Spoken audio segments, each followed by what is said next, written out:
We are Rogue Media Sports. Hey, it's Mark Goodman. And I'm Alan Light. On today's podcast, Record Store Day founder Carrie Colleton is joining us to discuss the April 20th RSD special releases. Plus, we'll talk live with our audience, the Sound Up Pod Squad, and find out who still listens to vinyl. And some updates from the Beatles universe. Oh, good. Sound Up with Mark Goodman and Alan Light, the only music podcast that matters. Get it on Pandora, Spotify, Apple Podcasts, or wherever you get your podcasts. And live from AT&T Stadium, just in the aftermath of this Cowboys stunning 13-10 win over the New Orleans Saints. Cowboys now have the upper hand, not only in the division, but racing toward the playoffs. Ed Werder joins. It is a special Doomsday Podcast in just the moments after this win. And Ed, I think as we try to put this thing in perspective, and we'll look at this from a lot of different areas. Of course, we'll have Glenn Stretch Smith's grades and all of that. But the fact that the Cowboys were able to win this game, scoring only 13 points against one of the most prolific offenses in the history of the league, I don't think in our wildest dreams we saw this sort of outcome happening. Yeah, I mean, if you look at what's happened in the league this year, there's been a historic level of scoring. And for the Cowboys to take on this Saints team that's the highest scoring team in the league, has a future Hall of Fame quarterback in Drew Brees playing at the height of his powers, and a Saints team that had won 10 in a row, and hold them 4 touchdowns below their scoring average, I think it's one of the most amazing accomplishments that we've seen in defensive football in the NFL in a number of years. I mean, this is, as I said, it's been a year of historic scoring, and yet the Cowboys remain the only defense in the NFL that has yet to surrender 30 points in a game at any point this season. And holding the Saints to 10 points and beating them is totally without precedent. The Saints have, of course, only lost twice this season, and in their other defeat, it was week 1, they scored 40 points in that game. So I think that puts into perspective what these young players on defense, the speed and the aggression and the execution they brought, and the great plan that Chris Richard and Rod Marinelli put together. This is starting to seem like possibly a championship defense. It's hard to trust this offense. But, Ed, one of the things we always do, you've checked in with all your folks.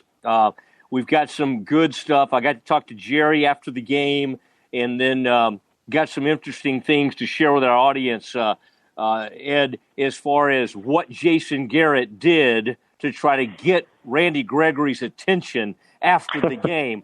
All of that is next. Frito, play the music.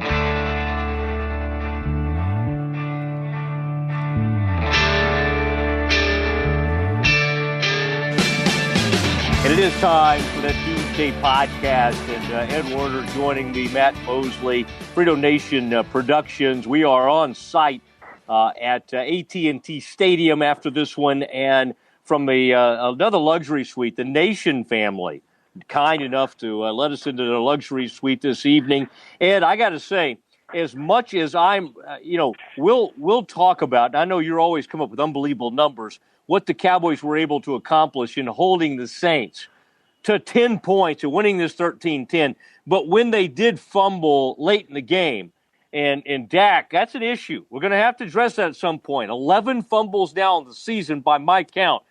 I thought for all the world that Drew Brees was about to take that team down the field, and Ed, somehow, some way, the Cowboys prevented that from happening.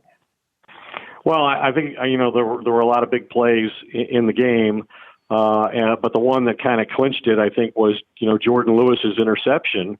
And that was the result of one of the tactics that the defensive coaching staff prepared specifically for this game, which was, most teams cover Alvin Kamara as a running back. So they use a linebacker on him, but the Cowboys decided in certain situations they were going to treat him as a wide receiver, and they were going to put a cornerback on him because a cornerback is more accustomed to being in coverage, more comfortable, with being in space against a speed player like Kamara. And so that's the reason that Jordan Lewis was in the position he was in to make an interception on a play where the Cowboys obviously got pressure from inside on Drew Brees, who's a 6-foot quarterback and struggles when that happens.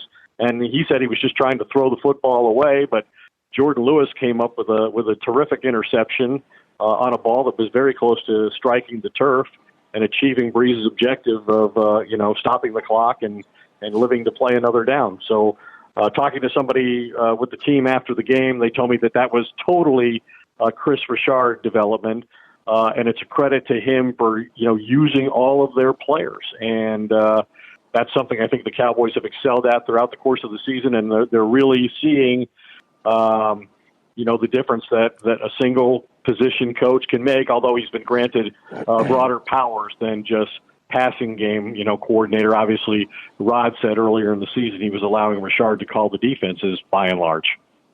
Yeah, it's an interesting point you make, Ed. Jordan Lewis, and you'll hear from him here in a little bit, talked about, being the closer. This is a player, Ed, that has been more of a gadget guy with Tavon Austin out. They've used him on these jet sweeps. It's almost kind of comical. He goes in, he gets, at most like 6 or 7 yards on a jet sweep. But there he was at the end of the game. And it's been a long time since we've seen a Cowboys secondary, and of course they're starting to get some interceptions finally, but get their hands on this many balls. And I don't know how you were. I looked up late in the game, Ed, and it was on that drive after the Randy Gregory, just a horrible play on special teams that allowed them to extend that drive. But on that drive, they put up the passing yards for the two teams. And I swear it said like 109 yards for the Saints. And while I had watched the entire game, that really grabbed my attention. I was like, is that serious?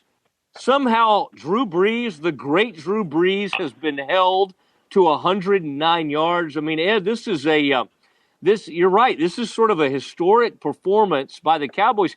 And this is sort of a message to the rest of the league that, you know what, there are other ways than beating teams 54-51. Or, as you said, losing 48-40, the only other loss the Saints had. Well, we're all fascinated by offense, and we all, wonder what was going to happen in the aftermath of that, Rams-Chiefs game where they scored 105 points. Well, this game was just as compelling, and there were only 82 fewer points scored in it. And the Patriots-Chiefs game, created 83 points, and this game's, produced 60 fewer than that. But a pretty remarkable defensive performance that we really didn't know was capable of happening in the NFL anymore.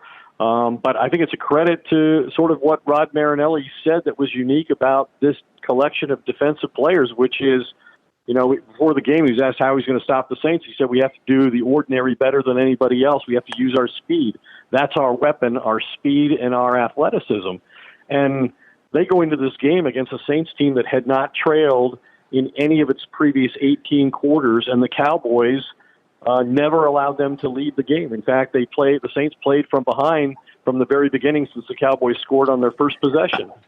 And they overcame, obviously, some adversity with the Amari Cooper fumble, the 7 sacks of Dak Prescott, and as you mentioned, his 11th fumble of the season, the most by a quarterback, and including that one at the end of the game right before Jordan Lewis saved the day for the offense. But this is the first time the Cowboys have won a game where they've had a turnover, and now I think it's really up to them to do something of significance with this victory.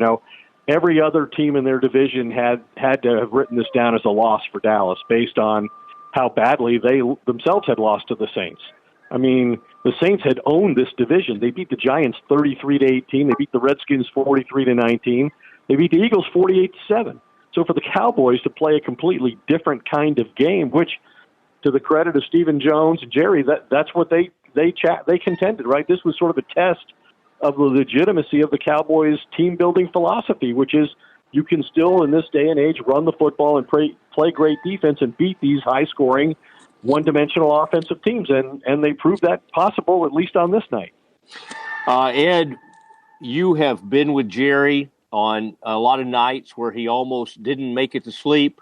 He did say after the game he will not get any sleep. This is such a huge win for the team. I wanna let us both listen right now. This is Jerry Jones when I ask him what kind of statement this win made to the rest of the league. Well, I think that the most important ones that have this win are our players, and they really have. I'm going to say this again. When you have that kind of success in the face of, when you're dealing with a tremendous opponent or you're dealing with adverse situation, and you have that, you always will know all your life you can do it. You can actually do it. That is a whole big lot of what it takes to work through adverse type situations. These guys won't be the same again. When you football, if you ever get a chance to play in a game this meaningful and come out with a positive experience, it'll change you. Jerry, I got to do it young, and it's. I would go as far as to say it's why I'm sitting here with the Cowboys today. It changed me. Jerry, everybody's talking about offense. Do you think this says that you can win with defense in this league? Well, I've always really thought that you had to be sound to real sound, and in the games when two teams are really slugging it out, then I think that does make the difference. And I am just so impressed because I have such respect for Brees, the system they're in, and for our defense to play like it is.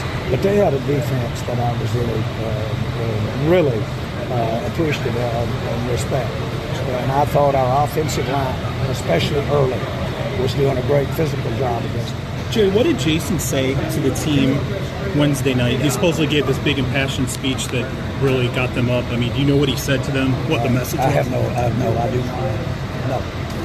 What about Jason in general? I mean, what does this tell you about the resiliency of him? Well, he's won a big game tonight. I'll just leave it at that. He won a big game tonight. And to your players, what does it say to you about your team? Do you feel like now that you have a championship type team? Well, I know the caliber of competition in the 2 and 4 of the games we've got before we get to the playoffs, and then I just really have a real knowledge of the different variations of what you might be playing in the playoffs.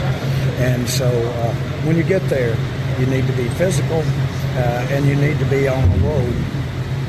And anybody that tells you beating the New Orleans Saints tonight in front of this home crowd, this young football team, doesn't help you get on the roll at the end, and if you can get in the playoffs, doesn't understand. This is definitely a dream that we could use this win over a really good team. Use this win to help us get our confidence, help us realize that we can do it. We can do it against the very best in the NFL. Did your life flash before your eyes when Dak turned it over down there close? Obviously, you just don't want to give a guy like Brees too many chances. Yeah, and then we turned right around and got our turnover, but it certainly did. We all have the respect for Brees, but I can't tell you how impressed I was with our guys for getting after him tonight and creating the issues for him to get him out of his game. It was outstanding. If the defense is championship caliber, what is the offense? Well, I think the offense is very physical. I think it's very efficient, and I like what we've done in our receiving core, and I think you saw us down there near the end. I think you saw us throw the ball on third down in the end zone to number 19. We got one of the good things that happened. That's a pass interference call. I think that our receiving core has given back a lot of confidence. They're working together. We're better offensively significantly than we were 4 or 5 games back. When there he was, Jerry, a jubilant Jerry Jones after the game. Ed, there was some talk that on Wednesday, which would have been yesterday, in fact, as we record this on Thursday evening, that Jason made Jason's on a roll. He's making some great speeches. We didn't get the exact content of the speech, but he made a speech that apparently really stuck with these guys. And Jerry, I loved it. Somebody really went in there with a question to Jerry about how great the speech must have been. And Jerry finally, I think he'd had about enough of bragging on Garrett, and he finally said, I really don't have any clue what you're talking about.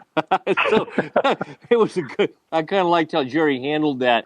Ed, as we continue to break down this defensive performance, we'll get to Gregory in a minute. That was kind of a down point of this game, and it could have led to a loss, but they were able to overcome it.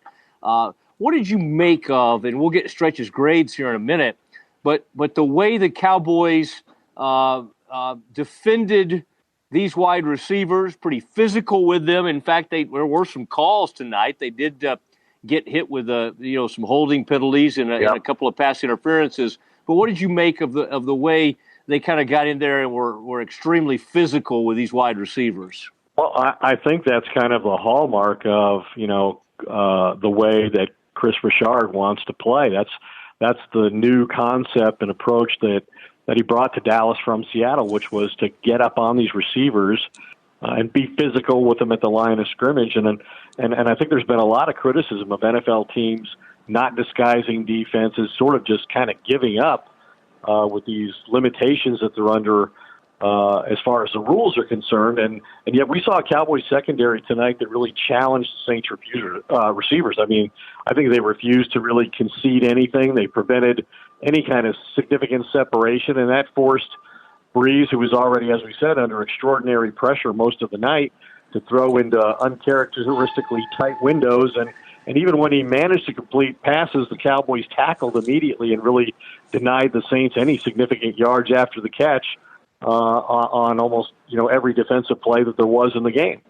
And the result was that, especially in the first half, that the Cowboys shut out the Saints, held them to 59 yards, 3 first downs, all unprecedented lows in the Peyton Brees era in New Orleans. And you talk about speeches, I think the words that really resonated more than any for this team, and especially the defense, was what DeMarcus Lawrence said in the locker room, on Tuesday afternoon when he said, hey, we've talked up, being the difference in this game, they're going to have to match our intensity for 60 minutes straight. If you hit an MF in the mouth and they ain't doing what they're regularly doing and putting up 50 points, they start to get a little distressed. Now you got them where you want them, and at the end you just choke them out. And that's pretty much what they did. Yeah, I love hearing you say that, Ed. You said that at times about your own reporting, and I thought that was a good thing for you. Now let's talk about a little bit of a negative, Ed. Randy Gregory, Cowboys had a big hold. It's 13-3, and they're still in control of this game. Huge hold, and Saints have to punt. And Gregory goes in there, and it was just amazing that he ended up doing what he did. He it's obvious he's not going to block the punt, and yet he still rolls into the punter. And then, of course, after that, Eddie had the big neutral zone infraction, which some people thought was a little iffy on where he lined up there. But I guess it was close enough that it forced them to make the call in this instance. And as I told you, Jason Garrett, I told you, I don't think I've said it yet. Moments after the game, I watched Garrett in a little, one of those side offices in the locker room call Gregory into it. And he was in there for 6-7 minutes, I would say. And so I would say that wasn't like hey, way to go, Randy. I would hope Garrett was using that moment to say, hey, you had some, pretty rough moments in this game. Well, he had a couple of unconscionable penalties. The first one that you mentioned was the offside penalty that cost the Cowboys DeMarcus Lawrence fumble recovery. The other two were personal foul penalties, the roughing the punter and a face mask of Drew Brees, both of which extended Saints drives that led to their only points of the game. So on both of the Saints scoring drives, Gregory extended those or contributed to those with personal foul penalties that cost 15 yards and a first down. And it's amazing how much great football produced by so many players can become virtually meaningless compared to the foolish penalties on one player at the exact wrong time.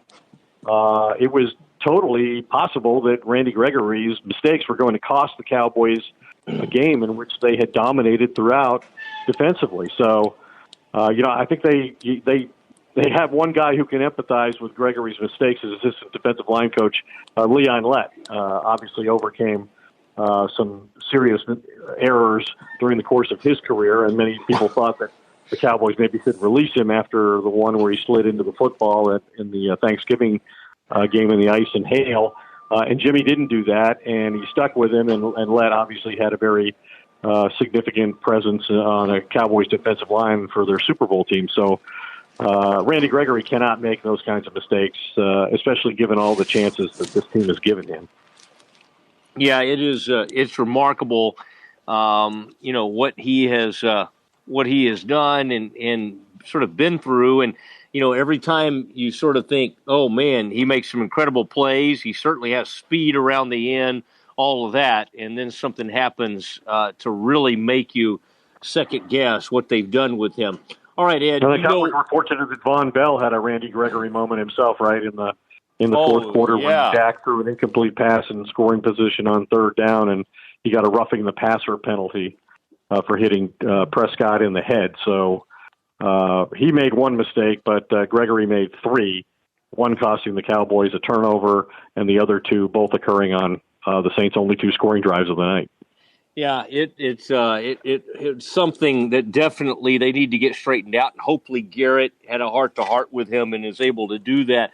Ed, we will get to our favorite That's a Stretch segment with Cowboys scout and former coach Glenn Stretch Smith, but I wanted to say a word about MyBookie, and Ed, if folks will go to MyBookie, one of the great things, and Ed, I know you're not just a huge offshore guy who likes to throw the money down, but I'm telling you, the guys at MyBookie, they make it so extremely easy. And one of the issues with when you use a site like this, one of the issues can be, well, they just don't send you the money fast enough because, they're like, hey, we want you to spend some more money with us.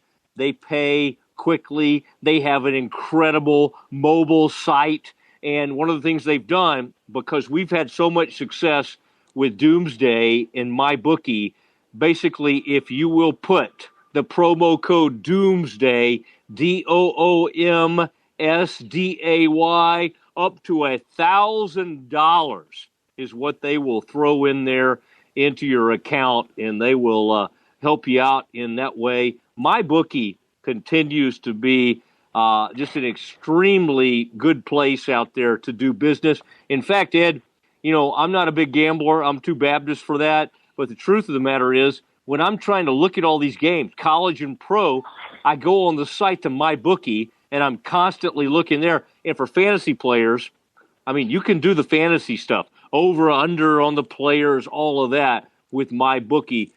We so much appreciate MyBookie and the big part that they've played in Doomsday. And, Ed, I also want to say to you right now, you'll want to start thinking about what vehicle you want, because Richardson Chrysler Jeep Dodge Ram is getting ready to have a big December with Doomsday.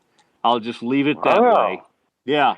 I'll just tell you that we've had 3 or 4 Jeep Grand Cherokees in our family. In fact, we own one now. That's a guy, Ed, if you want to upgrade your Cherokee, your Grand Cherokee, I know you're a man who at least has one second home in Colorado, and those Grand Cherokees do a great job up in the mountains. That is true. Okay, it is time, Ed. I know you always wait for it, and you always want me to get to it.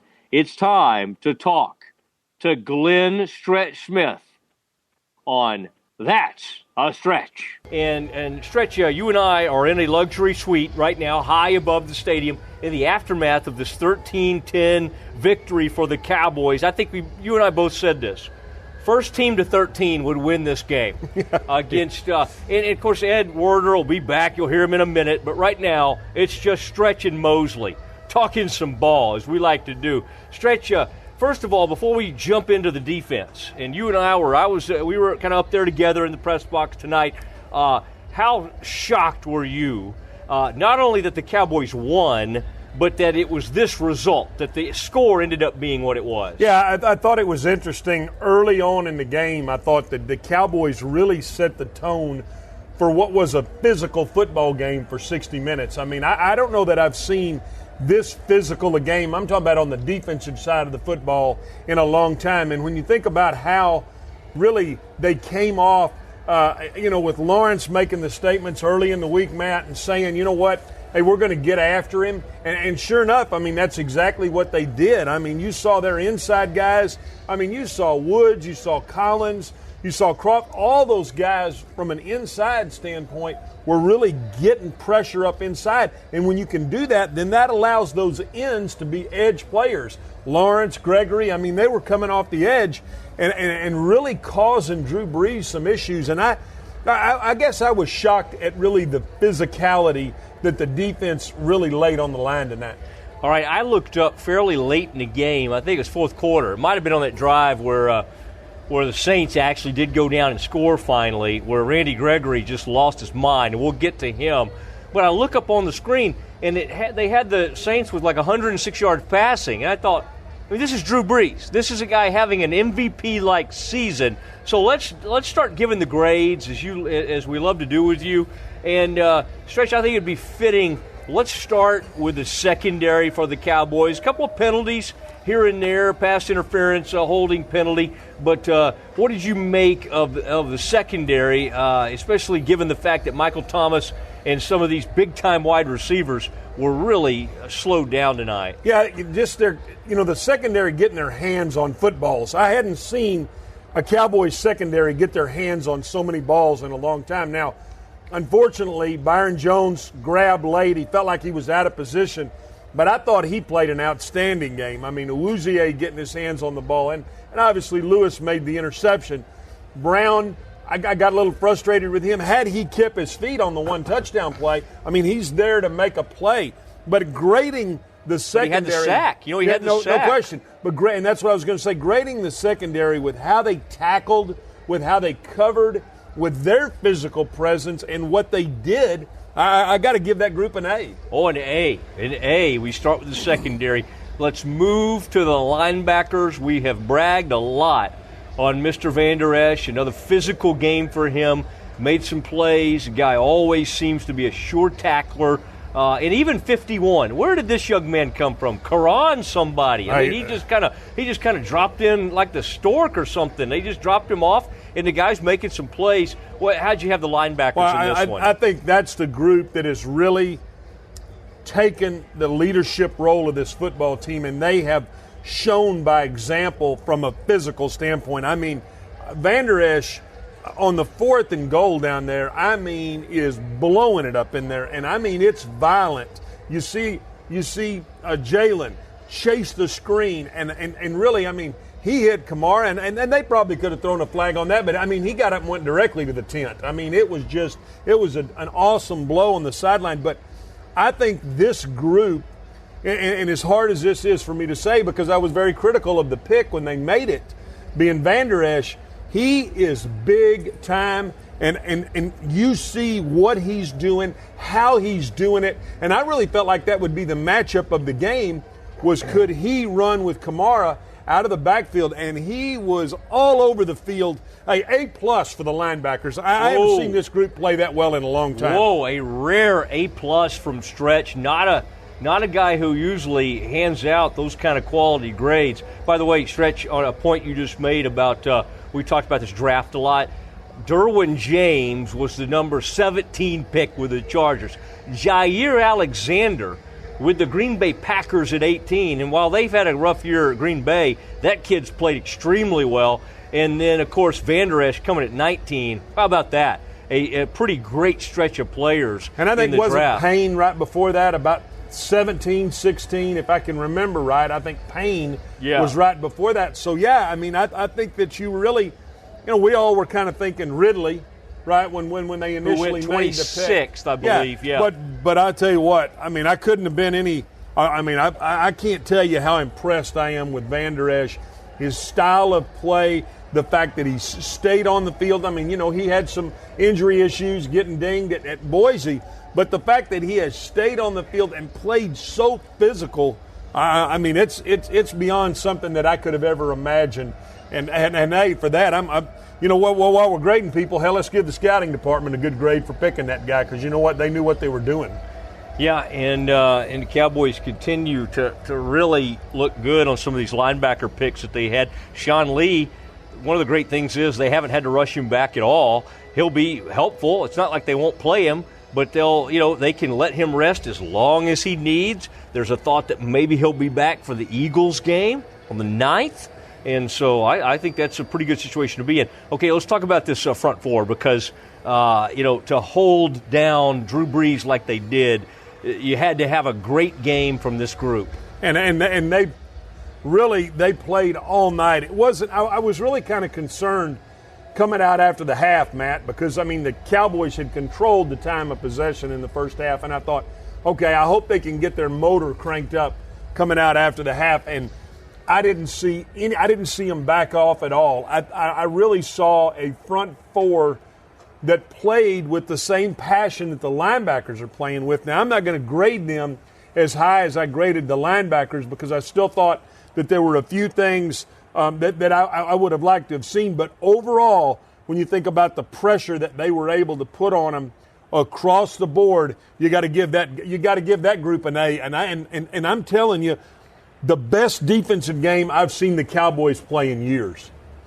Yeah, it was a remarkable effort. Boy, on a negative note, on that defensive line, Randy Gregory lined up in the neutral zone. Now, that may have been an iffy call. I thought that was an iffy call. But now the play on special teams was a brutal play by him, and it led to the Saints' only touchdown. And I thought they were in punt safe. I mean, that's the thing that was frustrating. They had the defense out there. They were in punt safe. And I don't know whether he just had a brain lapse. I don't know. But I go back to the different personnel groupings that I saw the Cowboys play. They played some 4-1, 4 down linemen, 1 linebacker dime look at times. And I really thought it made the difference, because they were able to match up with New Orleans, unlike I've seen any team match up with them all year. And to me, that's the difference in them winning the football game. They could match up with them. They didn't have to blitz a lot, and they could get a steady pressure with that 4-man look. This looks like a championship-type defense, and, of course, what we have to talk about. So, by the way, special teams, you want to give them – Gregory had the brain-dead play there.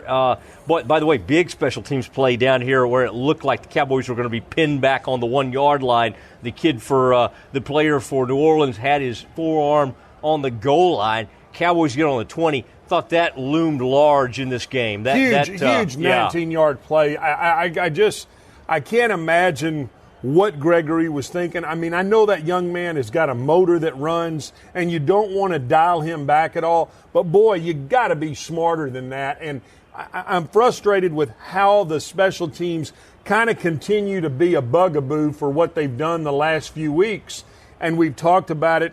And grading it, and it really almost hurt the Cowboys tonight. So, for that, again, Keith O'Quinn's a special teams coach. Get these guys coached up to playing a little smarter. And just for the record, Stretch, I did see Jason Garrett in the postgame locker room get over to a little side office and then tell Gregory, come on in here. And I kind of monitored it. Okay, how long is this going to last?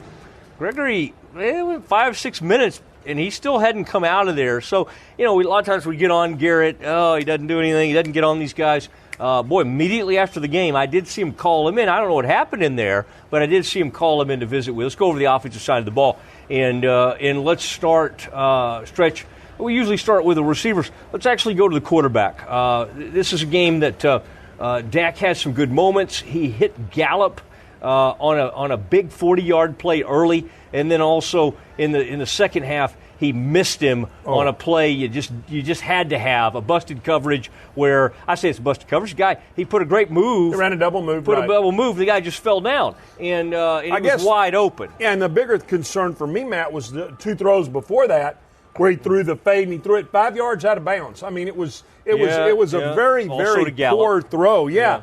Now, the thing that keeps me pumped up about him is then on 3rd and 10, he breaks the pocket and sticks it north and south and gets a big first down conversion. So, I didn't think he had his best game. I didn't like him missing the deep throws. He's got to get to where he sets his feet and gives his receivers a chance to catch those deep balls.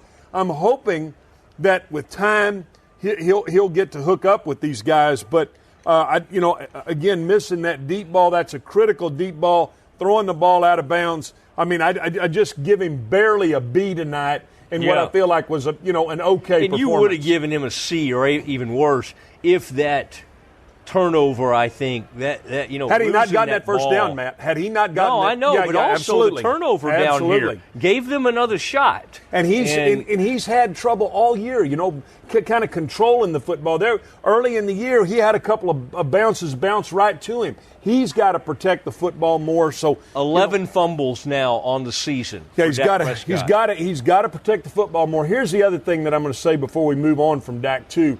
Is, Matt, he's got to, when it's not there, he's got to be okay throwing the football away. I mean, he tries to hang on to it too long. It gets into a sack situation.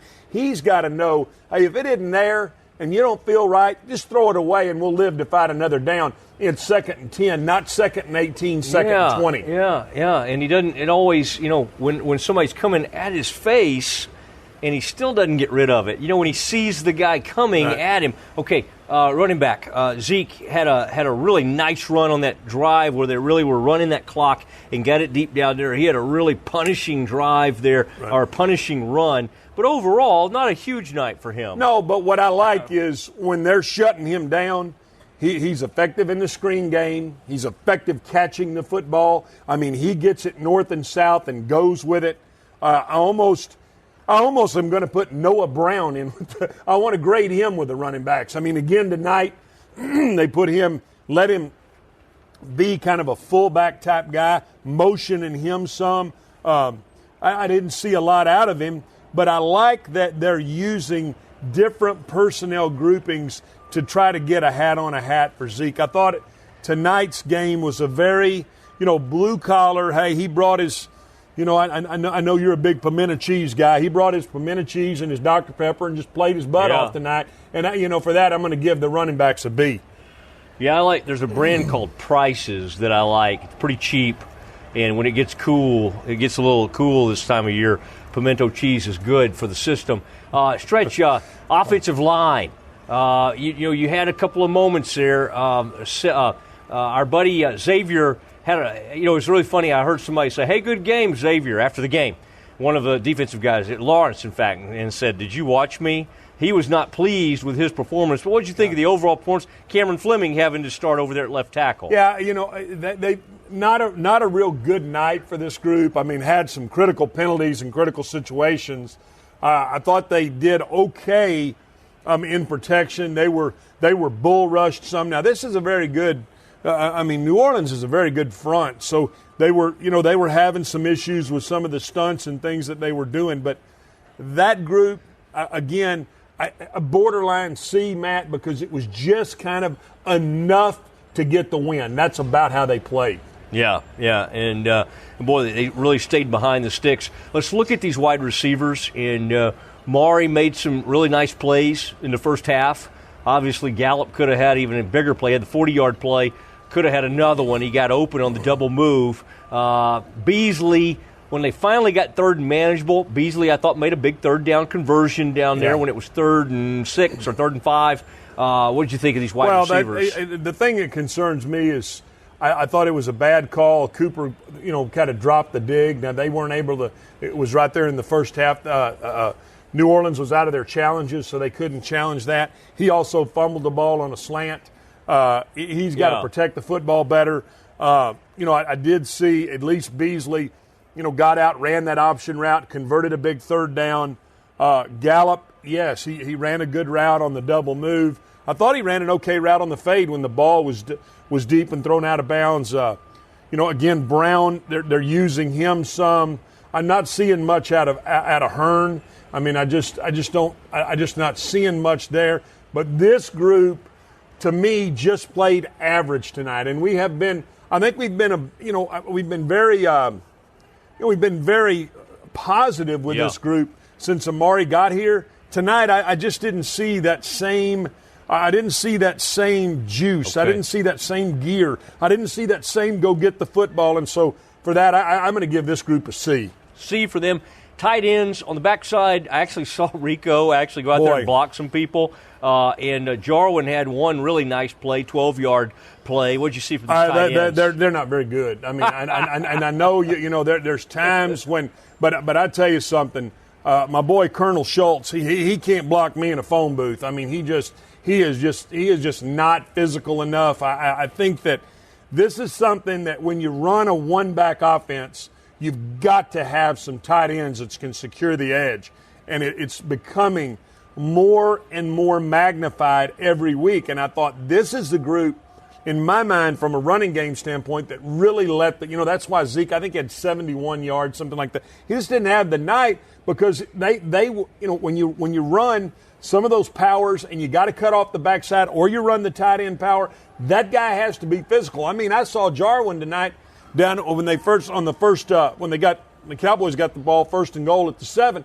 I mean, he absolutely whiffed. And so to me, this group is really they're not very talented and they're not playing very well right now. And boy, I mean, at best, I can give that group just a D for what they did. Whoa. Boy, harsh grade on a big night for the Cowboys. Cowboys get 13-10. Stretch, great having you out at AT&T Stadium. I think everybody enjoyed seeing you in the press box, kind of back to your normal state.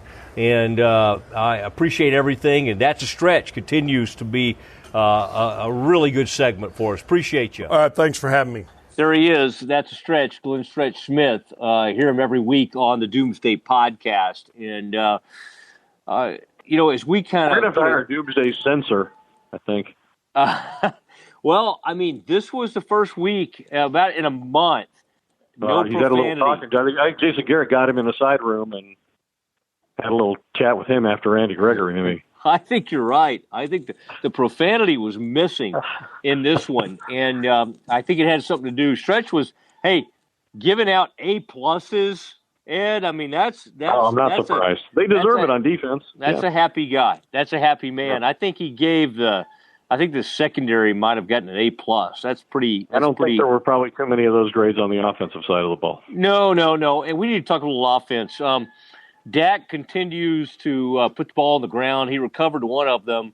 He gave up one late. Boy, it could have ended up being enormous if Jordan Lewis doesn't make that play on defense.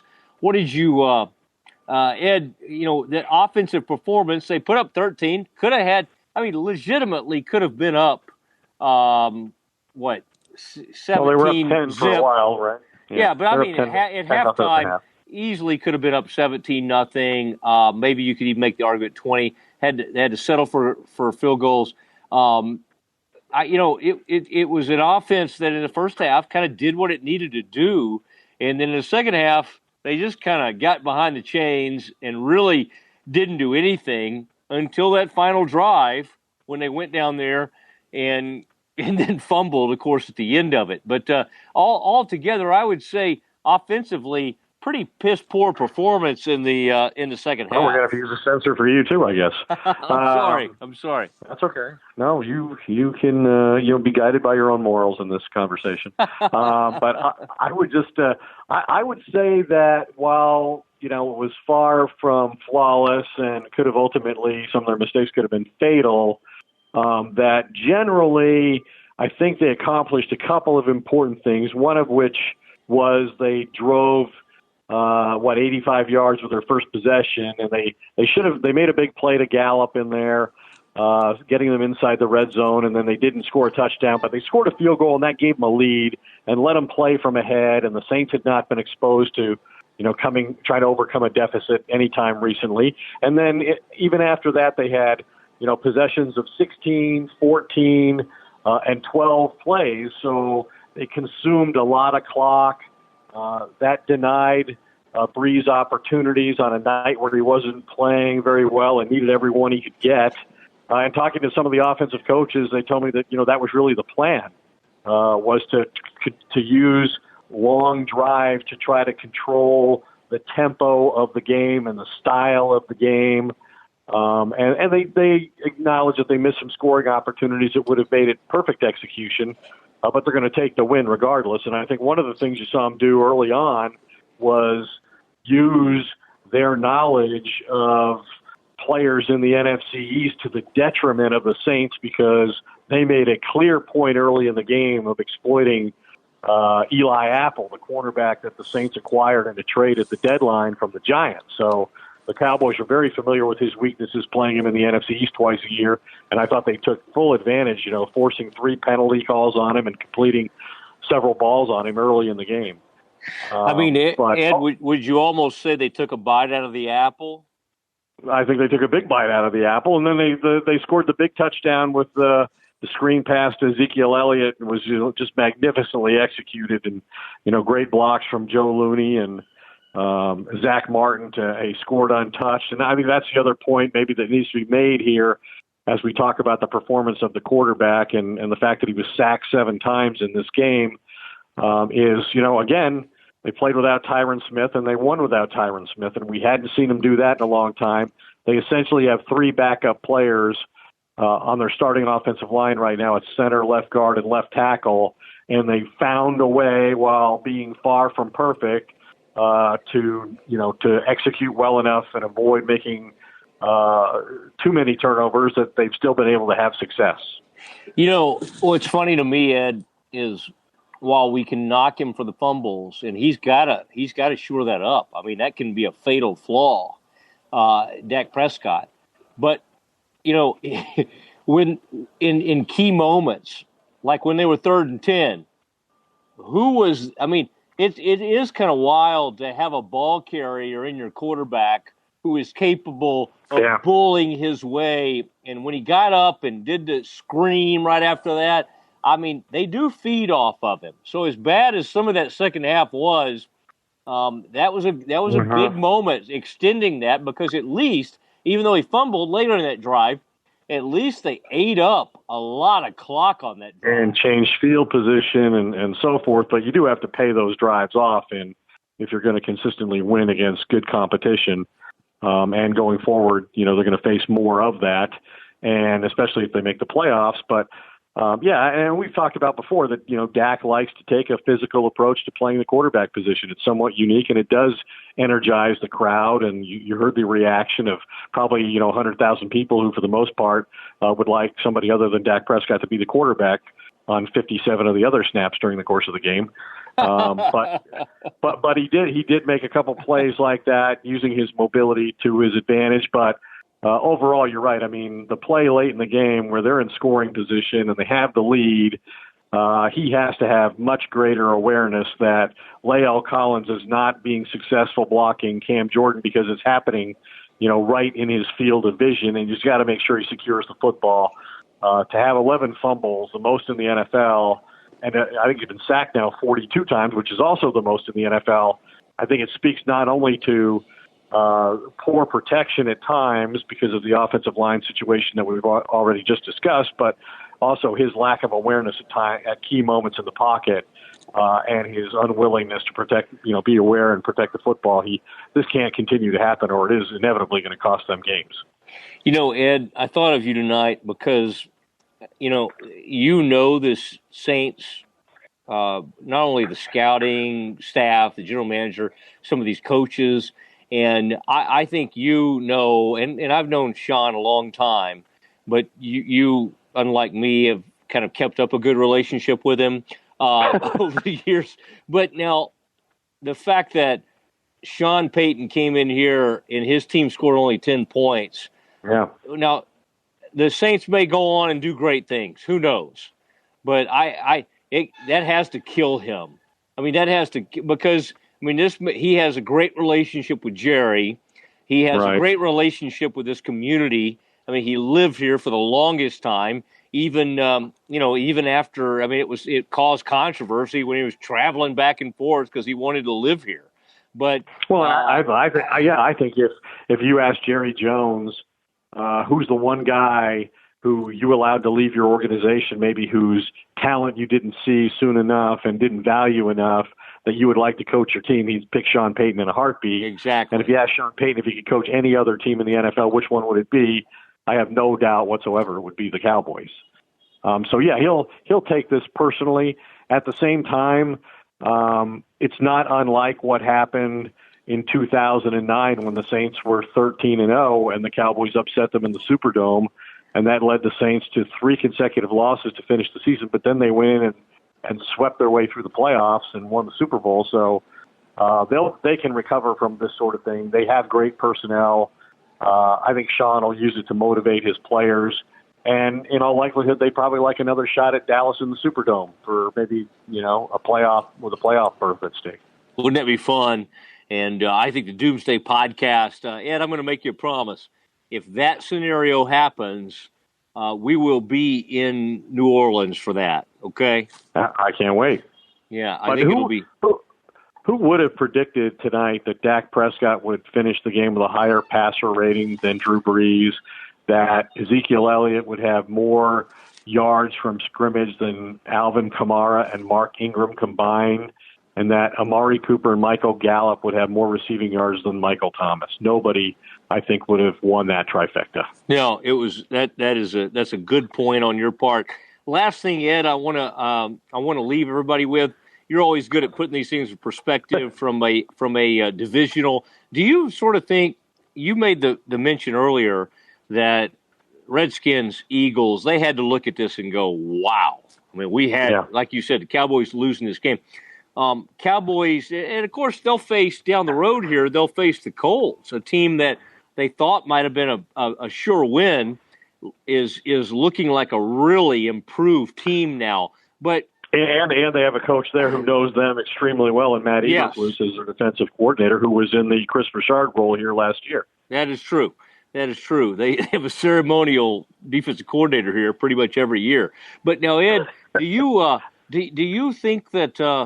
You have to see the Cowboys with a true upper hand in this division, and as you put it, this is a team now that's like, hey, we're in fourth in the, we got the 4th seed, and we're looking to move up. I mean, where do you think the Cowboys sort of are in the NFC? Not just, hey, where are they, from a mathematical standpoint, where do you think they are kind of moving forward here?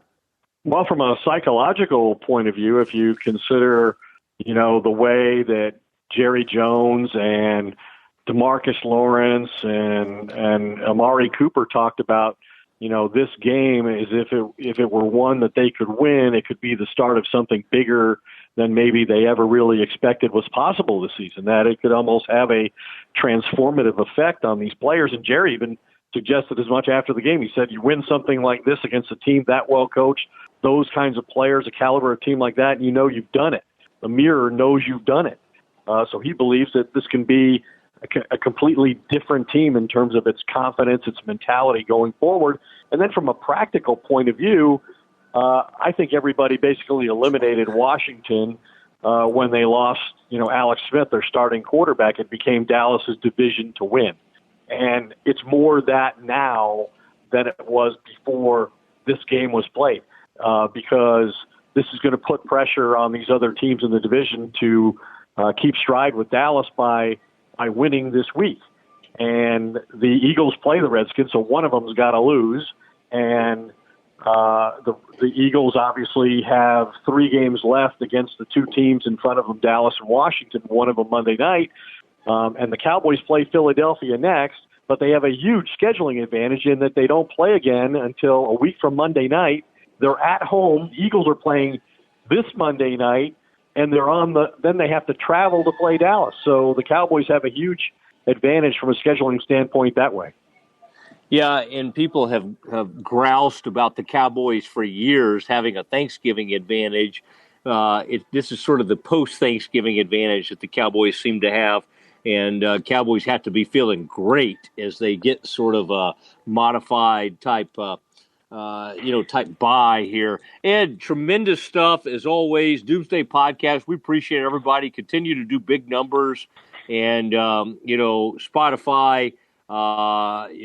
Apple, all the different iTunes, all the different ways you find us. Revolver.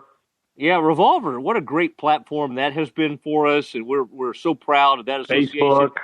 Do you know my people, by the way, Ed, on Revolver? I've not been introduced to any of your people. No. I just wanted to tell you this. This huge fight in March, I think it's March 16th, that's my people. Like Errol Spence is fighting Mikey Garcia. That's going to be here March 16th. Spence and his trainer, Derek James, close friends of mine. So, I mean, we really have this thing. We kind of got the market cornered here. And Ed, great stuff as always. And we just very appreciative of the Nation family for having us in their suite this evening. Cowboys win 13-10. And they are sprinting toward the playoffs. This has been the Doomsday Podcast. Thanks to Mark Friedman. Thanks to DJ Ringenberg here on site. He's become a regular, huh, DJ? Thanks to, he does a great job. If we get him away from that sad little radio station. Ed Werder doing a tremendous job. We just want to say good night, everybody.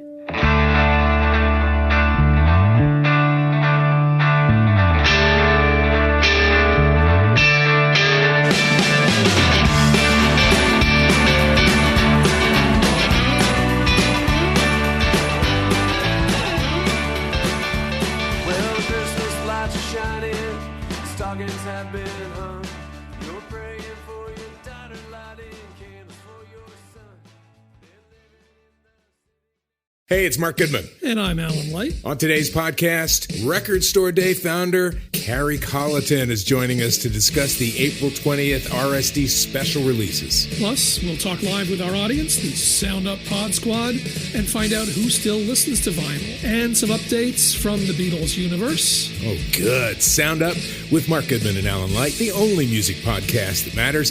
Get it on Pandora, Spotify, Apple Podcasts, or wherever you get your podcasts.